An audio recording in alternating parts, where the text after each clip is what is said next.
Hey,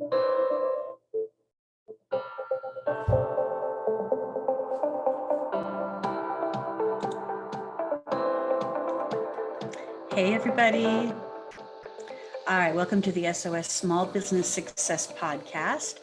This is a special series where we're talking about how to recession-proof your salon. Ahoy, welcome aboard. I'm your host, Bonnie Bonadeo. So thanks for joining me today. Now, I don't want to scare you guys. You know, sometimes people look at the glass half empty, half full, whatever the case is. You know, you're a pessimist, you're an optimist, whatever the case is. I don't want to scare you about the recession because, honest to goodness, the same things that I share with my coaching clients 5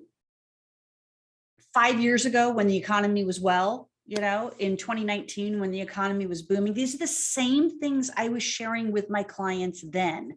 But now more than ever, we need to look at it because what these are good business principles. So last week was part one of the How to Recession Proof Your Salon. And we talked about how to be able to increase sales. So today is part two. There's 5 of these series here. Today's part 2, How to Recession Proof Your Salon. And we're calling it SOS, the distress call. Okay. And the distress call needs, this is me. This is me as a coach saying, you've got to start looking at your expenses. You've got to start looking at the numbers. You've got to start looking deeper into how you're managing your business through systems, policy, leadership, inventory, expenses. All of those things fall under the particular category of what we call operations. So this is the second part of our, my proprietary framework here for the SOS coaching program, sales, operation, mindset, marketing, education. Today, we're going to talk about operations. And I'm just going to give you 4 simple things to look at because I don't want to overwhelm you with all of this. Now, when I'm done with each of these podcasts, I'm going to package it up and I'm going to turn it into a program so that you can listen to these things kind of sequential and make a decision which ones, and I'll add to when it turns into a program, I'll add to the workbook that I am going to share with you here shortly. I'll add to the workbook with some additional pages so that you can decide which ones are going to be a priority for you to work on. Okay. Which ideas. Now, remember, we talked about this, that the 5-part series is really designed to be able to look at these 5 solutions to increase sales. We talked about that last week. Today, we're going to talk about refining operations or creating an opportunity for operational excellence. Okay. Building a strong brand. We're going to talk about next week, balancing the mindset. It's always a fun one for me because we really get caught up in our day-to-day stuff. And so sometimes we just need that breath to be able to release the things that are creating anxiety for us and the things that we're not making a priority of looking at, and we need to. And then, of course, the part 5 will be on educating all levels. And that's going to include not only yourself, your front desk, your service providers, but also your clients and your community. Okay, because that's, again, how you tie things together to be able to increase sales and decrease expenses. Now, if you haven't downloaded the guide to recession proofing your salon, here's how you can do this. And there's just some simple things in here. But what this podcast and what these sessions are that I'm doing, that I'm going to convert into an actual online program, a virtual program for you guys, is I'm giving you the simplicity in the handout and the workbook, but I'm going through it in more detail here in these particular sessions. So you can go to recessionproofyoursalon.com, recessionproofyoursalon.com, and that will allow you to download this for free and look at all of the areas that we're going to be talking about over the 5 weeks. Okay. All right. Now, again, I don't want to make this so, doom and gloom here, but this is one of the ones that is critical to your success. And so we have this, in the boating world, we have this saying that if you are in distress, you make a distress call, and it's called Mayday Mayday. And you actually say Mayday twice. You say the name of your boat twice. You say the potential problem or location of your boat at that point, and you're really only using a Mayday if you are in really absolute distress call. So I don't think any one of us, we don't intend to fail. None of us want to go into business with the intention of failing. No one wants to fail, okay? But we unintentionally abandon our ships because we're not looking at the things that are under this particular part of the framework, which is operations. It's big, it's dense, it's heavy. It has so much more than I can talk about in this mini podcast session or even in a virtual session. Operations is a whole program in itself, but I'm going to touch on it. And it's going to highlight the broader areas in here. And here's what you need to know. You have to say yes to learning business. All right. It can't be, I am a busy hairdresser, I'm going to go open up my own business. And it can't be, oh, well, I'm a busy hairdresser, I'm even going to open up my own suite, but it's not really going to be a business type of thing. So I saw this post on, the Facebook pages. I call them the beauty comics because they usually are very comical to me. But I saw this post and it was like, somebody was, again, texting on a Sunday when they're not working, and 90% of the responses back, the replies and comments back were, tell her it's your day off. And I'm like, hold on, guys. No business says, oh, it's my day off. If you're in business, then you have business hours and you would promote business hours. You would also align your communications within your business hours. And then you teach your clients business hours, which means that if they called or text, you have an automatic response that says, thanks for calling. We're not here today, but we'll respond to your call, on our next business day type of thing. And then maybe go through your business hours so that people can be educated as well, right? So everybody was like, tell her it's your day off. Tell her it's time that you spend with your family. And you guys, I'm sorry, you're a business. And that's none of their business. Okay. It's none of their business, the client's business, to know that, no, it's my day off and I'm spending it with my family. It is just not business hours. And you have to look at ways to be able to say, I am a business first. I am a leader and manager of my business and my people second. And I'm an artist or a provider third. Now, there are times that when you're behind the chair or you're doing this, providing the service, that's what you're doing in that hour. That's the priority in that hour. Okay. There's other times that you might be having to do inventory or manage appointment booking. That might be what you're doing in that hour. But you always have to be the business first. Okay. Not just the provider. And again, one of my favorite books that changed the way I looked at business and certainly supported me as an entrepreneur was The E-Myth. So if you want to go back and read that book, I think I even want to go back and read that book. There's even more updated editions that have recently came out. But that book to me was like a Bible of being able to understand that if you're going to be in your own business, that you're going to wear these hats, and it just is going to depend, and that hat is, you're an entrepreneur, you're a manager, or you're a technician.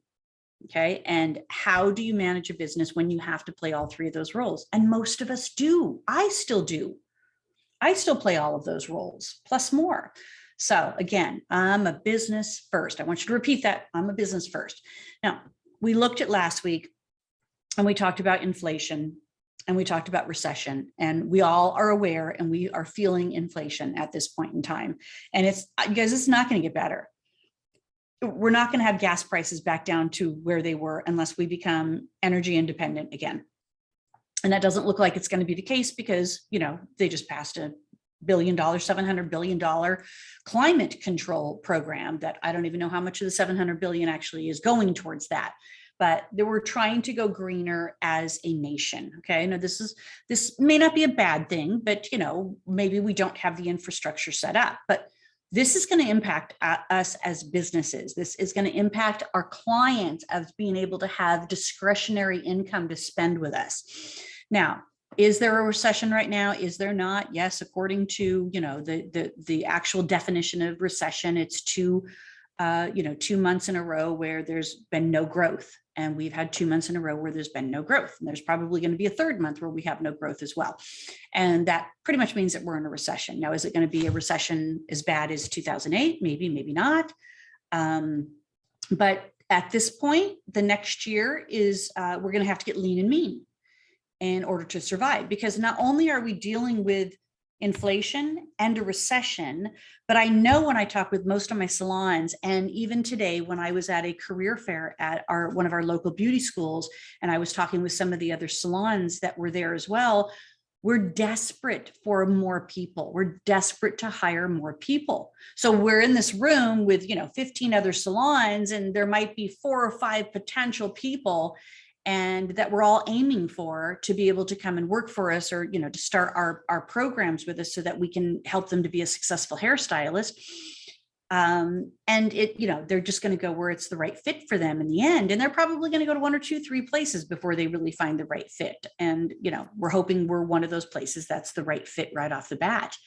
So we're feeling it in so many different areas right now. Now, today we're going to talk about the expense defense. We're going to have to get on the defensive here of being able to look at our expenses.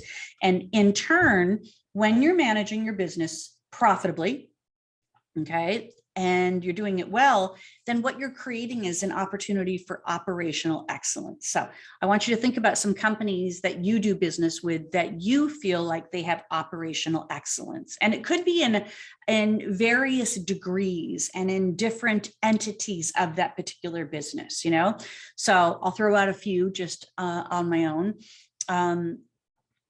Amazon. Amazon is a business that has operational excellence, because if I order something on Prime, I'm pretty much sure 9 times out of 10, it's coming in 2 days. And if it doesn't come in 2 days, I'm being communicated that there's a delay and when it potentially is going to come. And usually within that communication, they're right on target. I even sometimes get it earlier than they had anticipated. Okay.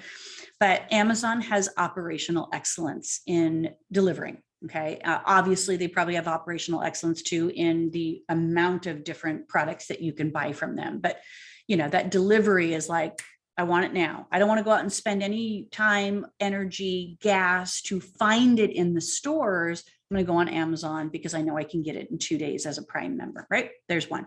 The second one would be, say, Starbucks coffee. Now, love it or hate it, doesn't matter. Okay. But you can pretty much count on Starbucks coffee tasting the same everywhere you go. So you can recognize a cup of Starbucks coffee. So they have operational excellence in their product consistency.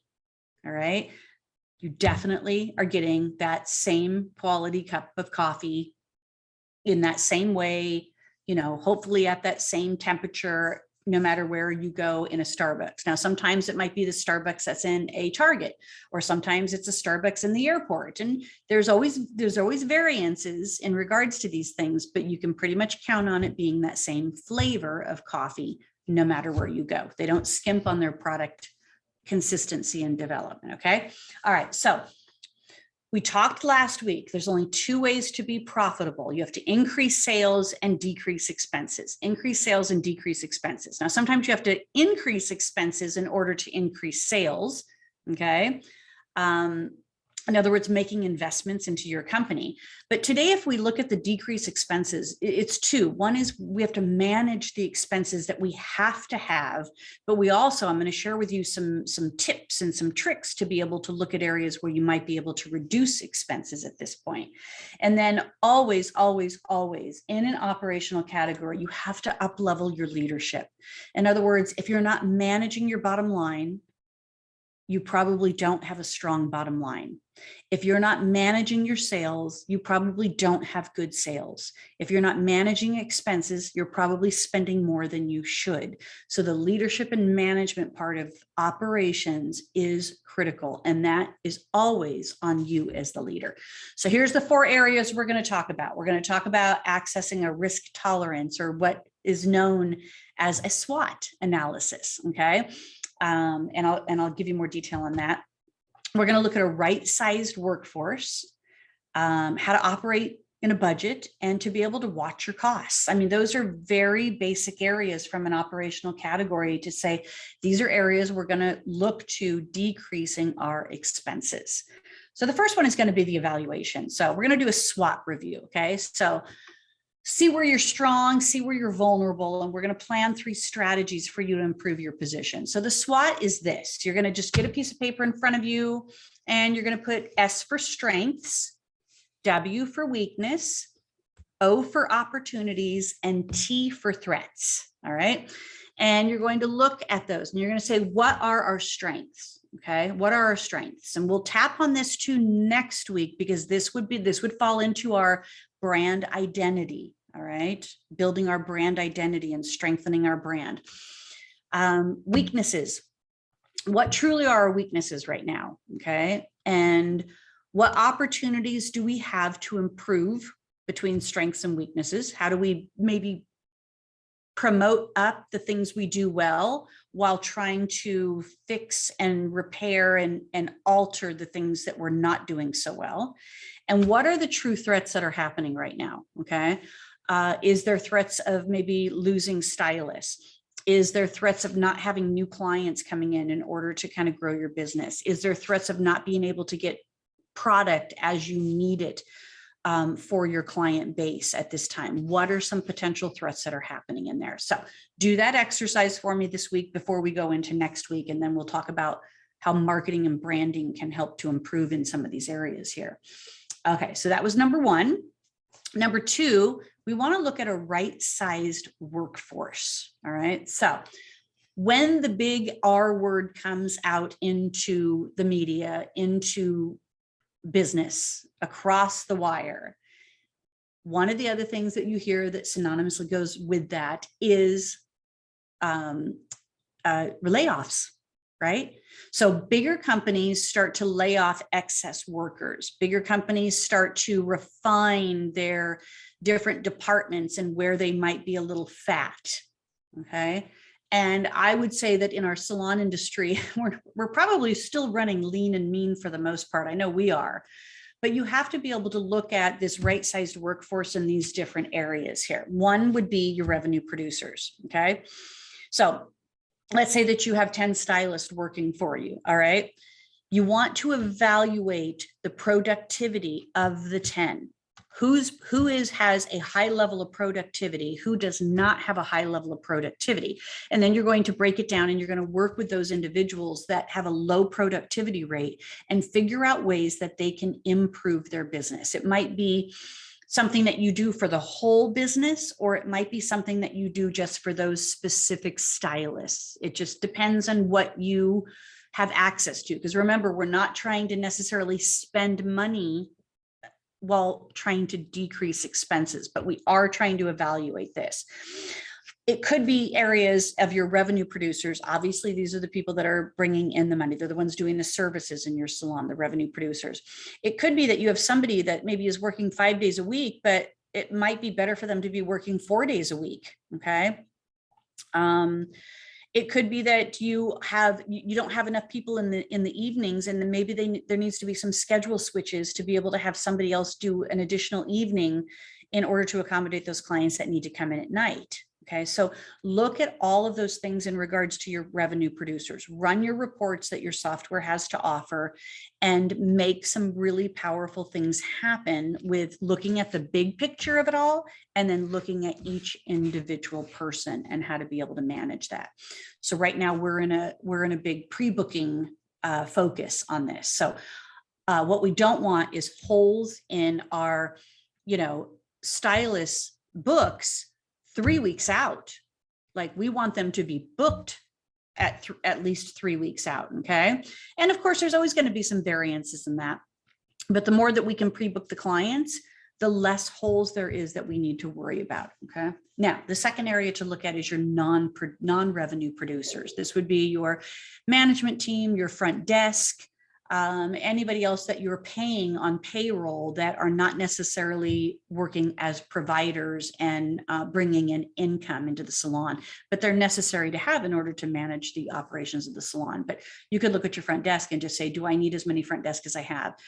Can I maybe merge some additional, this may not be saving money or decreasing expenses, but let's say that you have a lot on your plate and you're thinking, I need to take one of the front desk people and maybe not have them necessarily be at the front desk, but maybe I need to have them be somebody that's helping me with, other projects, other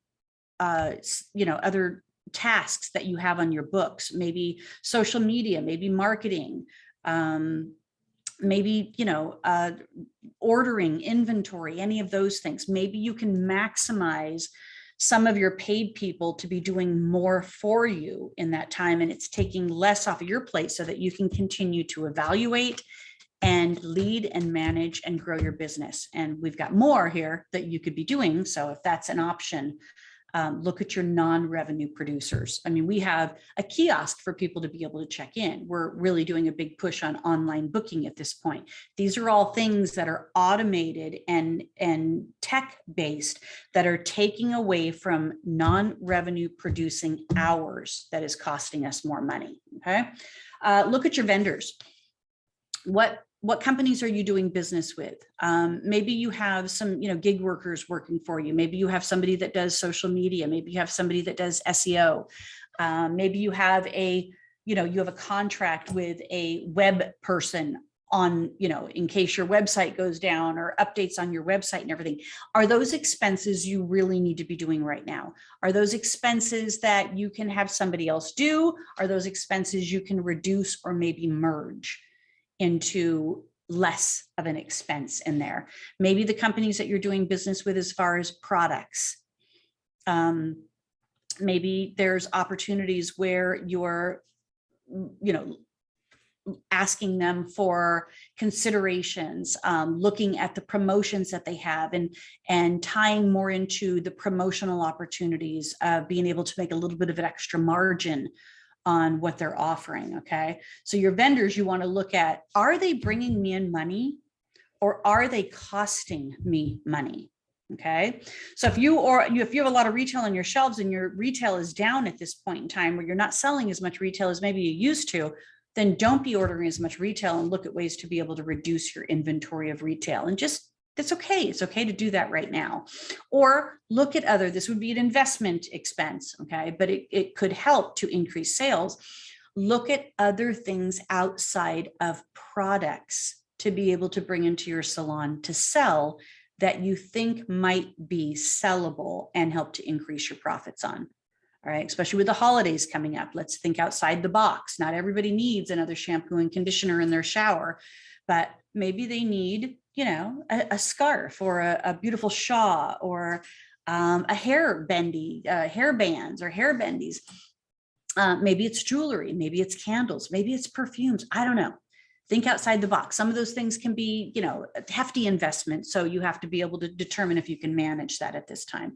But look at all your vendors and are they costing you or are they bringing in revenue? So one of the vendors that we work with is Reach, and it's an AI system that is connected to our software, and it finds open appointments and then it sends emails and text messages out, not as many text messages, but definitely emails out to our clients and say, hey, there's an opening here. Are you interested in this opening? Like people that haven't been in a while type of thing. It's very intuitive.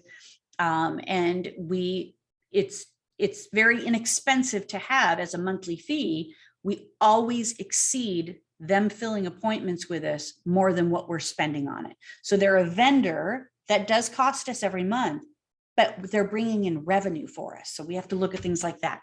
I'll talk more about these things, you guys, as we progress, because I have a whole list of companies that I do business with. As a matter of fact, our guest next week is going to be one of them, and she's a social media expert that you can jump on board with her at pennies to have her help you with marketing and stuff like that. All right. Okay. Number 3, operate in a budget.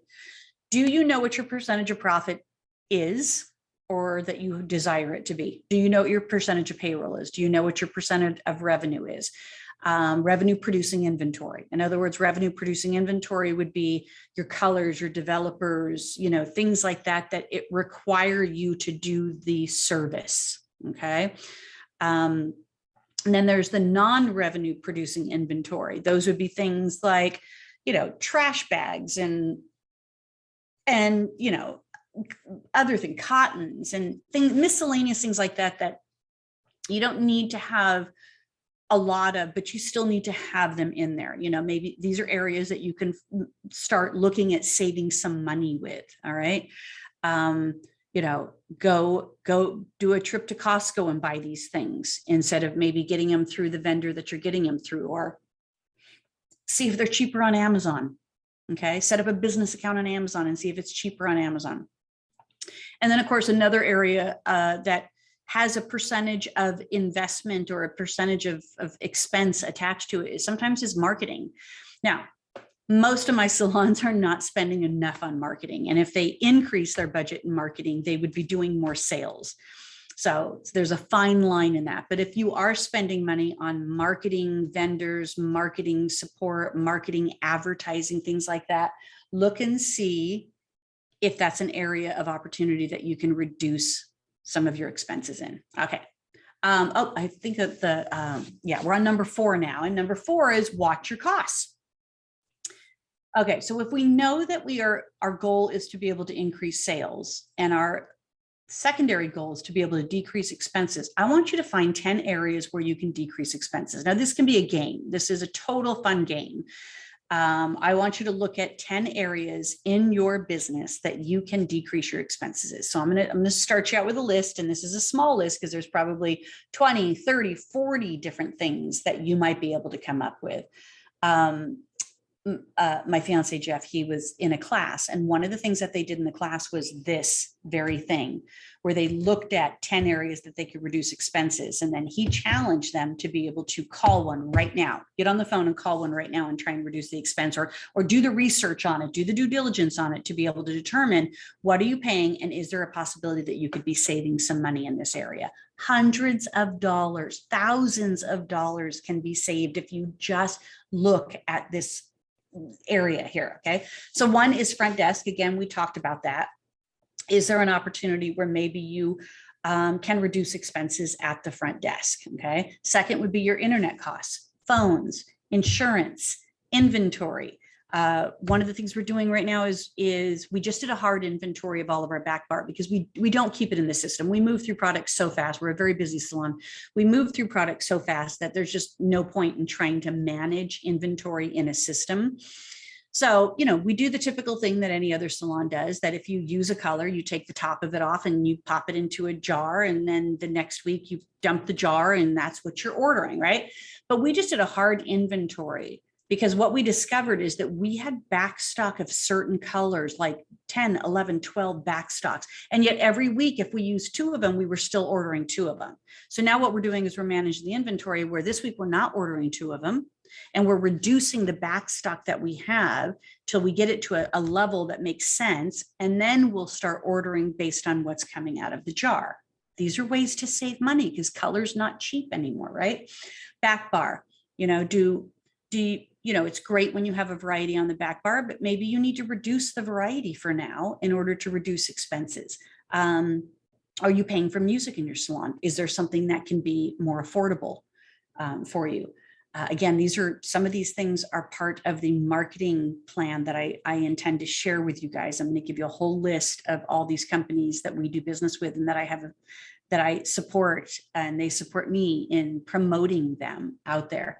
Power, electricity, lights. Is it time to put in the new bulbs and start saving some energy costs, right? Do you still have, old bulbs in some of your lighting, or maybe the investment needs to be in a different kind of lighting that's going to be more efficient in there. And then of course, marketing and advertising. So we've been promoting, doing ads to be able on Indeed to be able to bring in new stylists, and it's effective for us. It works for us. Okay. We spent $500 in a month to be able to run some ads, and we got one stylist, and that one stylist obviously is producing way more than $500 a month. So it's effective for us to be able to do that. May not be cost effective for you at this time, but one of the things I discovered was that the month of July was one of the worst months to do any type of employment advertising. And so I stopped doing it in July. I'm probably going to kick it back in towards the end of August, September, and October in order to look for more stylists. But we also have other resources we're doing. Again, that's part of the hiring conversation that we have. And I have a whole program on that as well, if you're interested. And you can always, you guys, you can always set up a one-on-one session with me at no cost whatsoever in order to be able to find out more about these things that I'm sharing with you. Okay. Okay. So those were the 4 areas that we talked about in operations. All right. So it was accessing a risk tolerance, a SWOT, right-sized workforce, operate in a budget, and then to be able to watch your costs. And I challenge you to put together the list of 10 areas where you can save some money. So we're going to decrease our expenses. You guys, that goes hand in hand with being able to up level the value that you're offering your clients and improving that customer service. So we're improving promises over policy in the end, being able to support this area for that. All right. So guys, keep listening. We got 3 more sessions that we're going to be doing, 3 more parts to this guide to recession-proof your salon. This was number 2. Next week, I got a special guest with me to talk about marketing. And again, if you want the copy of this downloadable guide here, you can go to recessionproofyoursalon.com. recessionproofyoursalon.com. All right. Thanks for joining me. We'll see you next week. And I can't wait to talk about marketing because it's one of my favorite conversations. All right. See you soon.